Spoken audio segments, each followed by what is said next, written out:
Well, hello, everyone, and welcome to Doing Business in Bentonville. My name is Andy Wilson, and I'm the host today. I'm so glad you have joined us. Thank you so much.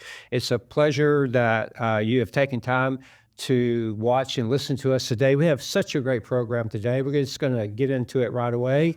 I want to welcome our guests today. I want to welcome Christian Crynes from San Francisco, and welcome. We're glad to have you online today with us. And also, Ken Drish. Ken, welcome. Thank you. And Ken is from Northwest Arkansas. So they're here today in our studio, and we're so glad to have both of these gentlemen. These gentlemen lead a company called InstaWork, and we're going to get into that because it's a phenomenal company. And in speaking with both of my guests today prior to our podcast, they have shared with me about this company. You're going to learn so much about this company and this uniqueness of this company. And I will tell you, of all of my research, and if you need people in your organization, you need to lean in because this is going to be such a great way. We're going to get into it. Before we do, I'm going to have both of these individuals to talk about their great company, InstaWork. So, gentlemen, tell us about your company. Awesome. Great, Andy. Thank you. Super happy to be here and excited to talk about InstaWork. I joined the company in January of this year after having spent really the majority of my career working for traditional sales and marketing agencies. So combined over 25 years, I've worked for Acosta, I've worked for Crossmark, I've worked for Trax Retail. So I've been in the space of retail service work for a long time. And I really joined InstaWork for several reasons, but some of the main things is we're really looking at executing at retail differently, kind of leveraging what the world today is calling the gig economy. So folks that are really looking for flexible work but have the right type of skill sets to be able to be deployed, and we're rolling that out into retail today, working with retailers, working with third-party agencies, and also working with consumer packaged goods companies.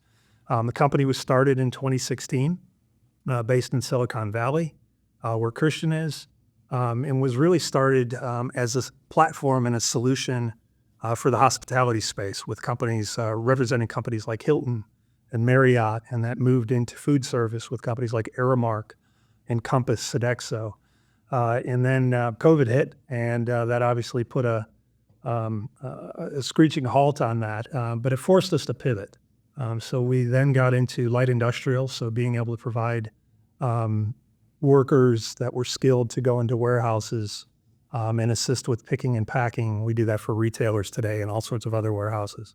And then we got into the retail vertical almost 2 years ago now. So that's the area that Christian and myself are both focused on. Wonderful. That is such a wide range of services, and it's amazing. And if our listeners and viewers are in that space today, I really highly recommend you just lean into this because they're going to continue to talk about their uniquenesses, their differences, and other companies similar to this, and you want to hear this. So one of the things that I'm real interested in, Christian, is talk about your vision of the company. Really good question, Andy. So our mission is creating economic opportunity for both businesses and professionals globally.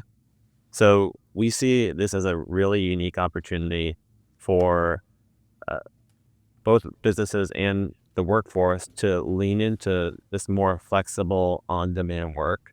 And then we see as InstaWork as the connecting fiber to connect those two sides of the workforce. So right now we have about over 6 million workers that have signed up for InstaWork. We see such a growing momentum towards more on-demand, flexible opportunities. I'm in San Francisco, where companies like Uber and Lyft started, and they really started this momentum, this movement, where if I'm a professional, I'm looking for more ways to take accountability and ownership over my work, and that was the first way that really pushed it into the mainstream.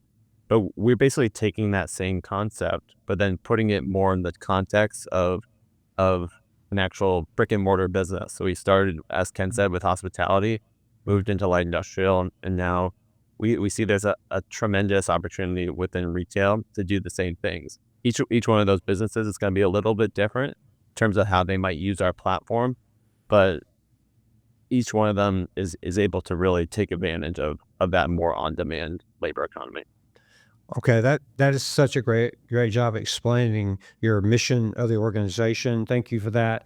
And one of the things we were visiting prior to the podcast, we talked about Ken, we talked about this reimagining the future work.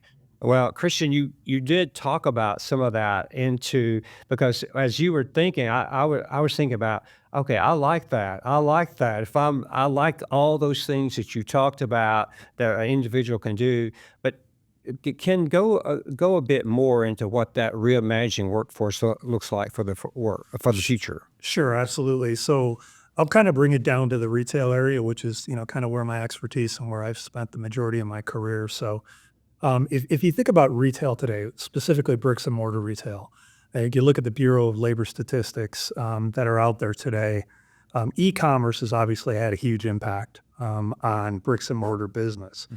However, at the same time, bricks and mortar still needs to, and when they do get those customers in the store and consumers, they still need to ensure that their store is in good shape, that they're in stock, and they're focused on customer service.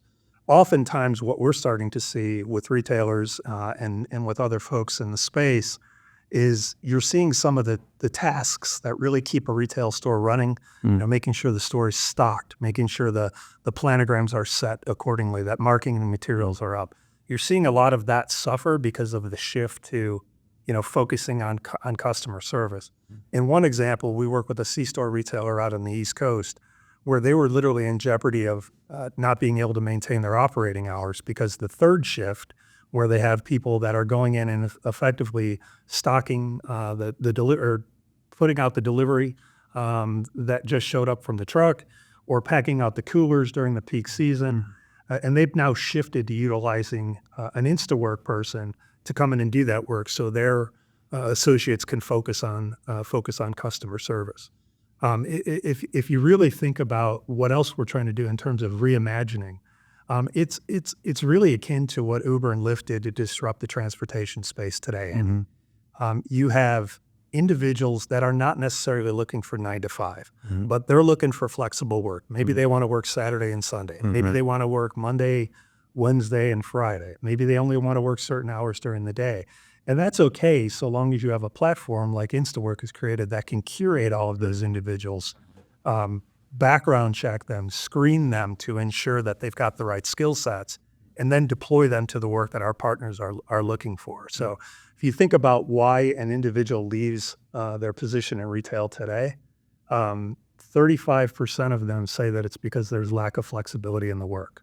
That speaks exactly to what we're doing. 29% of them address compensation. And I could tell you the way that we run our models, we are generally paying a much better wage to the individual that's looking for this type of work and this type of flexible work. So if it aligns, and we believe it fits really well, and it's going to just continue to grow and align more with CPG companies, retailers, and agencies today. Okay, this is great. Now let's go a bit deeper here for a moment. I want to come back at some point. I want to talk about your uniquenesses, and but let's do this for a moment. Let's spend a few minutes and talk about the labor market. I mean, because you're in that space deeply, and I know you understand that market. So, Christian, start us off, and some of your thoughts and your understanding there, and then and Ken, and then I want to move when we do that. Then I want to talk about your uniquenesses because I know you shared some uniquenesses with me, especially technology driven. I think that's really critical to get out for potential customers. And so let's talk about that. Yeah, I think one thing that we see that's been challenging with retail for a while now has just been the turnover within stores. I think before COVID, I think the stats show about turnover rates within a year would be about 75%.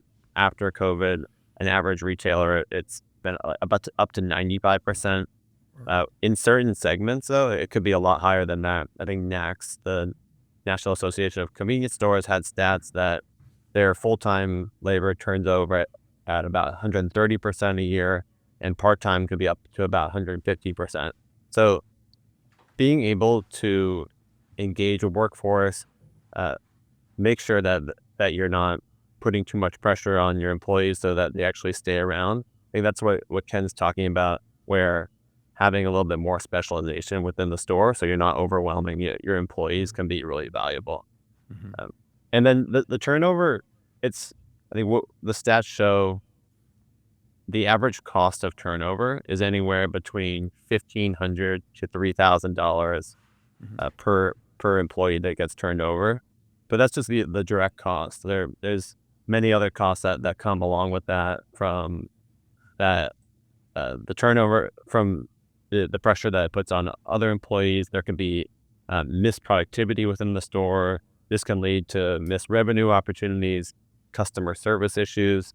I think that's one of the example that Ken was giving with that C-store retailer, is that the more folks that aren't able to go, the more time that, say, an employee has to be pushed into to stock the cooler where they can't be focusing on the customer, that can just really lead to overall customer satisfaction. And for your customers and clients, it's loss of sales, loss of productivity. It's it's customer service, you name it. It just continues to pile on when you have that.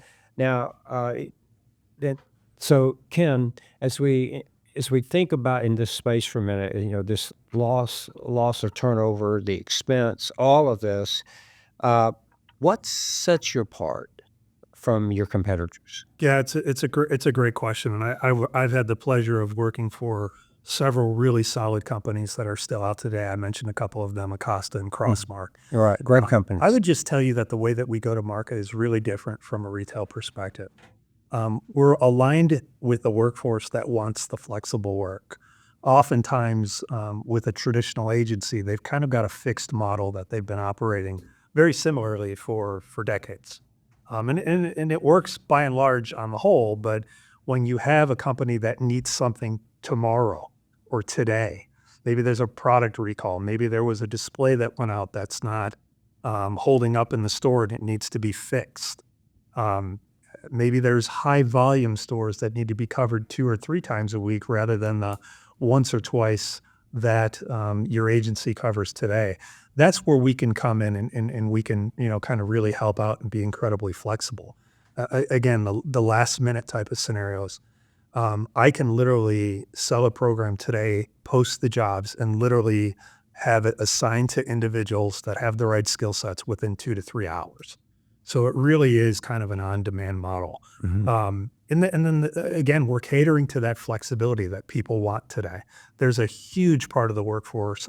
I believe it's 2/3 of the workforce today has some sort of a gig, or some people call it a side hustle. And I don't believe people look at it as negatively as maybe they used to in the beginning, because of tools like what InstaWork has today to really be able to curate and understand who these folks are and understand their backgrounds and what their skill sets are. So we're matching them up with the right jobs that are out there today. So hopefully that speaks a bit to it. It's just a departure from the traditional model today, utilizing folks that have the same types of skill sets. Yeah, I think that's incredible. And I think it offers such a wonderful opportunity for the individuals, and then definitely for the customers and clients you serve. I think it's phenomenal, and you're in that deep water of that space. So how does it work?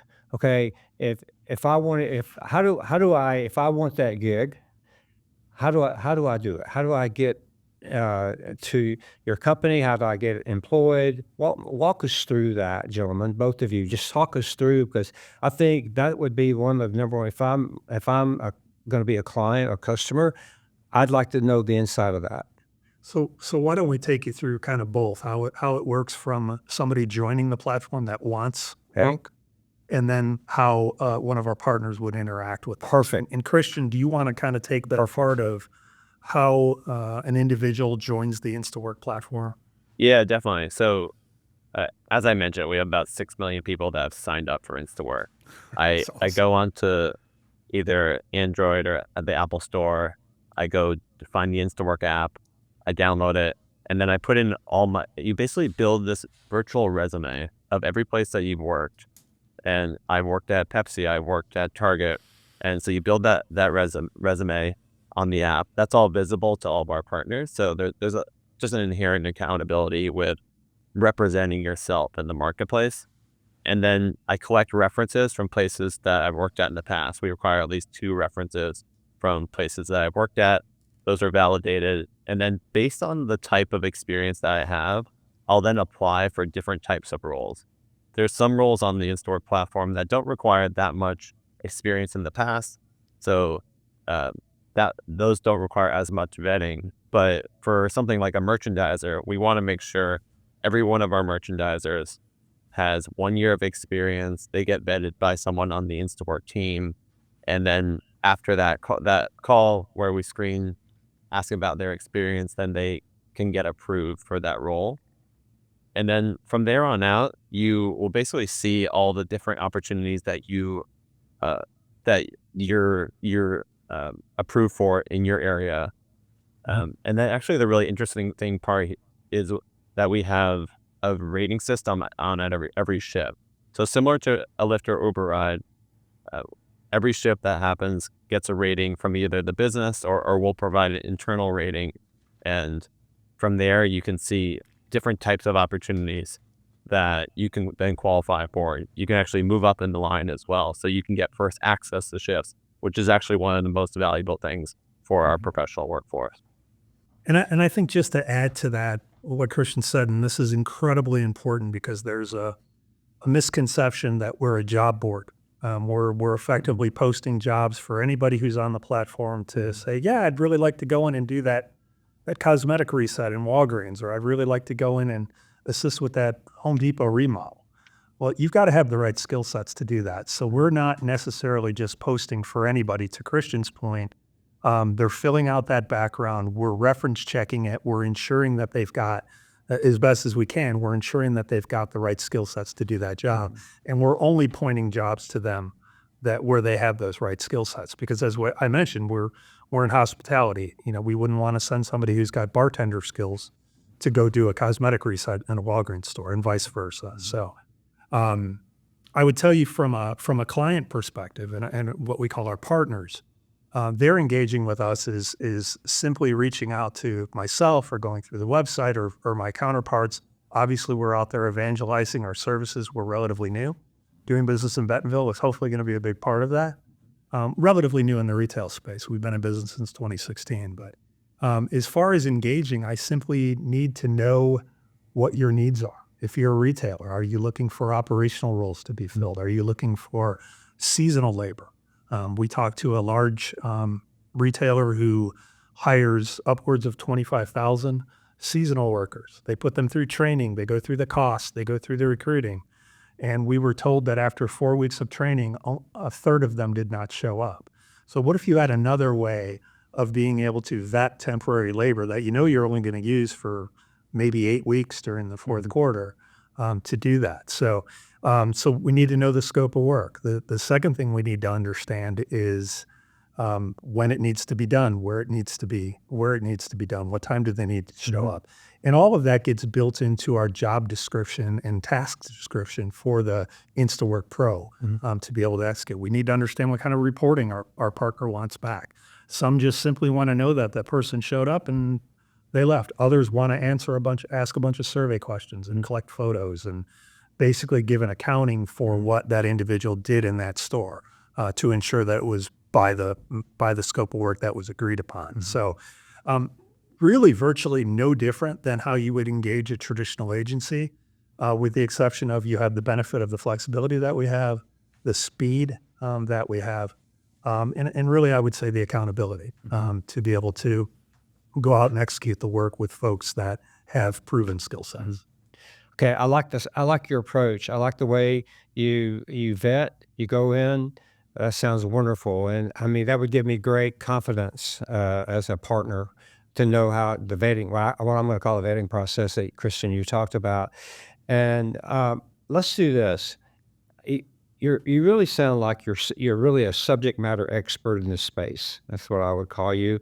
Listening to you already, and then listening to your mission of the company, and so talk about, if you will, the categories, the space that you provide talent for. What are the different categories? If you can name them, just name some of them, or as many as you can. Categories within like a retail Yeah, environment? well, yeah, like, no, you're in the retail space. Okay. Are you in distributor space, or what categories are you really focused Yeah, in? so it's a real mix, at least in our retail vertical today. There's really three predominant areas. We support a lot of third-party companies today, or traditional agencies, Okay. where for them to send in a team of 10 or 12 people, which may be the requirement for a retailer's remodel that they've agreed to send them in, they may not have local skilled labor, and they may right now be trying to do that by flying people in or putting people up in hotels. Just doesn't make a lot of sense from a cost perspective. So we're able to supplement them with local skilled labor. That is certainly a much more advantageous cost model for them to be able to run their programs. The second area I would say is working directly with retailers, where we're filling operational roles today. Maybe we're doing overnight stocking. Maybe we're helping them with curbside pickup. Maybe we're assisting them with resets and remodels where they have the team lead and we're sending in local skilled labor that can assist. Or maybe even doing some just general janitorial type of work. So being able to assist, as Christian mentioned, where they can keep their associates who are skilled and trained at customer service for their specific store focused on that, and we can do the work that needs to get done. But maybe those individuals are not necessarily super excited about doing, or the retailer's just having a tough time, like in my C-store example today. And then the third area is consumer packaged goods companies. Whether you're an emerging brand or a mid-cap, where you may not have the kind of capital or funding, if you will, to be able to align with a large agency. Perhaps, though, you've gotten into 1,000 Target stores and you need somebody to be able to go out there and make sure that your product was actually stocked and on the shelf. We can drop in and do that kind of work as well, very simply, without having to, and quickly, without having to go through this prolonged process of lead time and things that a traditional agency is going to need because they've already got their slate of clients that they're working with. So as far as individual categories within the store, I mean, we've touched everything from general merchandise to produce to dairy to freezer to general merchandise all over and other retailers outside of just grocery. So category killer stores, grocers, drug, C-store is a big area for us. And the only thing I would just add is that we do have a whole nother vertical that Ken and I work with actively, which we call our light industrial vertical, where we help out with warehouse or production labor, which is the other arm of a retailer or a CPG company. So that's another way that we currently work with those type of partners. Well, I think it's great, and I think what you're doing, you're connecting local business with skilled labor. I mean, that's what's happening here, and you do it through the technology approach you talked about and through the vetting approach you talked about, which is very unique. Andy, could I give you one example? Yeah, please. That'll really speak to that, because you mentioned local.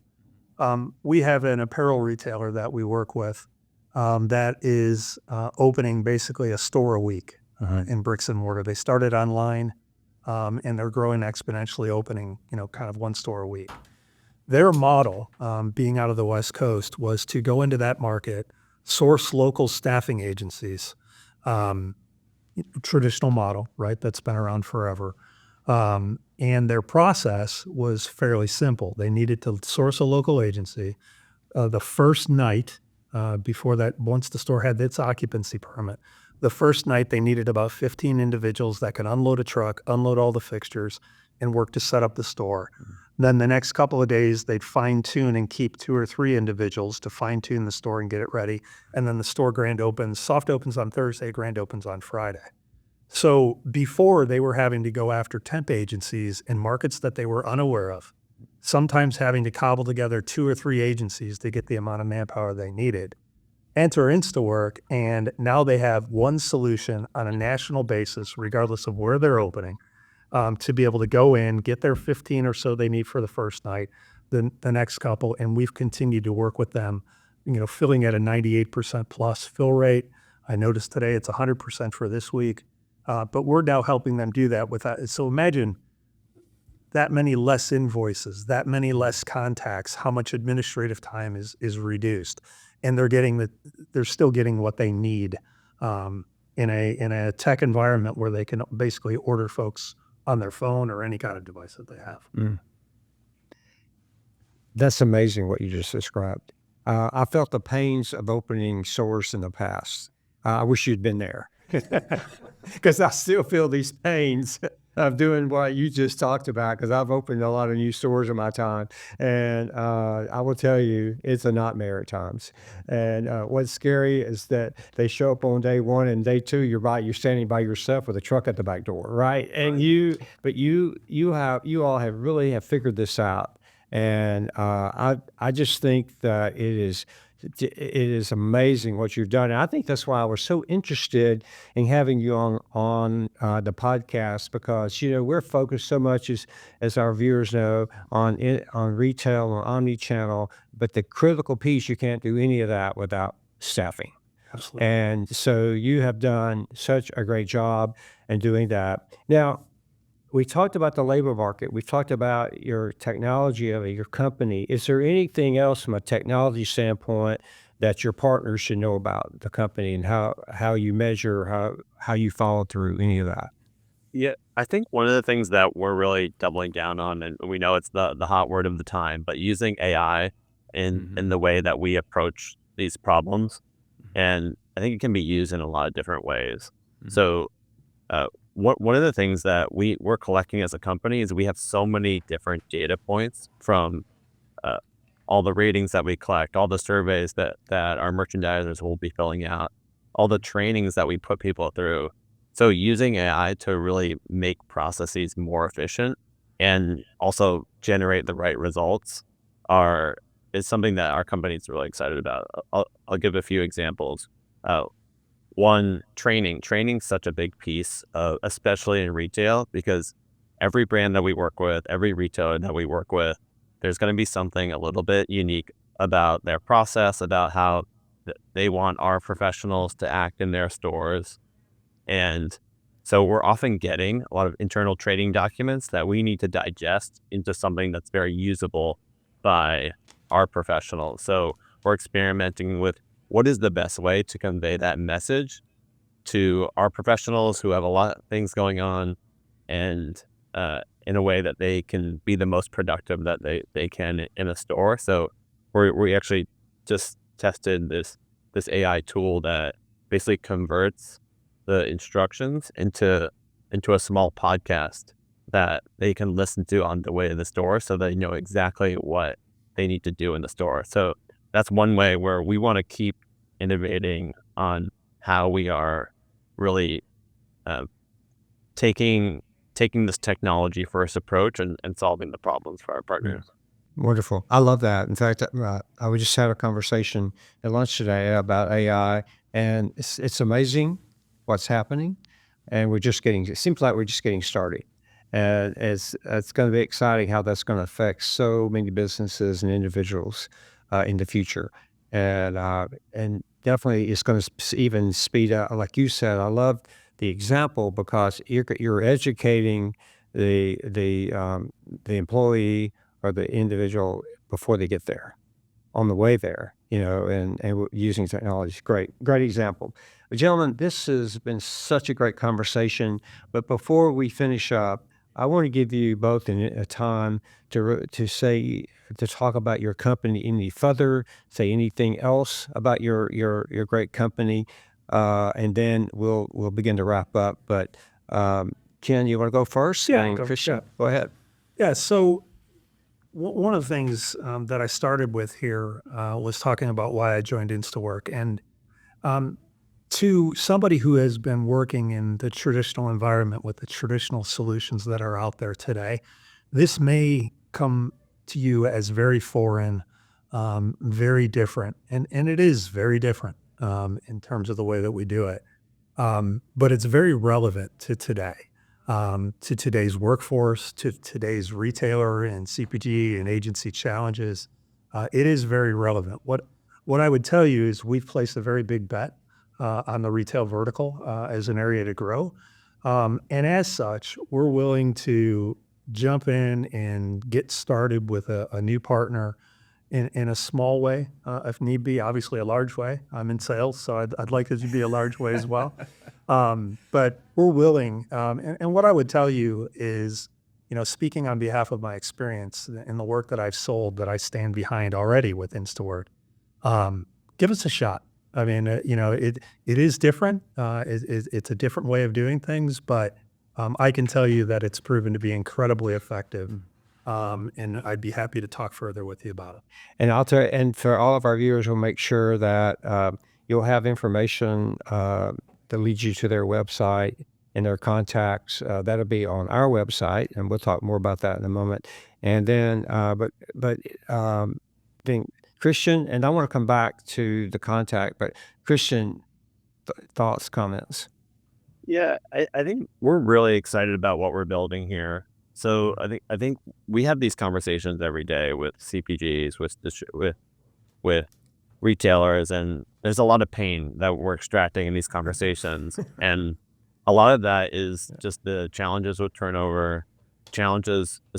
I think about a CPG company. We were talking with a DSD company recently where they gave the example that they know that if they have a merchandiser go into a store every week, it will boost their sales, but the process of running that field team, the recruiting, the scheduling, the payroll, the dealing with the turnover, that burden is so great that they haven't rolled out they don't service every store every week. So when they heard about our model, if we could take care of that for them, we find them the merchandisers, we manage that for them. They said, this sounds almost too good to be true, but we definitely want to try it out. So I think rethinking how you might traditionally run your field team, run your store ops team, and leveraging our network and the technology that we built, I think it presents a really interesting opportunity, and we're excited to hopefully prove it out with more and more retail partners. Wonderful. Okay, contact. How could they find you guys? Sure. So you can contact me, and I'm sure you'll put this on the website as well. My email address is kdrish, KDRISH, at InstaWork.com. Not Instacart, InstaWork.com. And my number is 479-381-3789. Good. Okay. We'll make sure we do that. And that'll be on our website. And when you do that, so you can go to dbbnwa.com. That's doing business in Bentonville website. And it'll be posted. Of course, the website, the podcast will be posted on our website. Okay. InstaWork. Yeah, you got me saying that. InstaWork. Yeah. It is a great company. They're really reimagining the future of work. As you think about that, and I want you to think deeply about your business, your organization, where could you improve your business if you had the right people? How could you move, with speed, quickly if you had those right people? And I really think you should give this company a chance. If you're not, reach out to them, because I will tell you, I'm so impressed with this company. And it's been great to have your two leaders here today. And so, Christian Crynes, thank you for being here from San Francisco. Thank you for joining us. I appreciate that. And Drish, thank you locally for being here. And he is in Northwest Arkansas. Well, gentlemen, it's been a great time spending time with you. I only wish you the best. And we will definitely be watching. And then as things continue to evolve, please come back and give us an update. Absolutely. We'd love to have you. Thank you, Andy, I've been involved in doing business at Bentonville for well over 12, 13 years in the community. And I really appreciate what you all do. Thank you. And would encourage anybody to get involved in what you guys do. Well, thank you very much. Well, gentlemen, it's been a great time together. Best again to you, and I look forward to hearing from you in the future. To all of our viewers, thank you very much for joining today. We really appreciate you. It's great to hear from you. Continue to reach out to us. It's been such a great year, 2024. This has blown our minds, and we're now viewed in over 34 countries. Thank you for that. And we look forward to our wonderful year next year, 2025. It's going to blow you away. That's our job to do that, and we're going to do it. We have such a great lineup already in our works. So continue to stay involved with us, continue to pass the word on about us, and we really appreciate it. Again, to our guests today, thank you for being here. Have a wonderful day. Thanks, Andy. Thank you very much.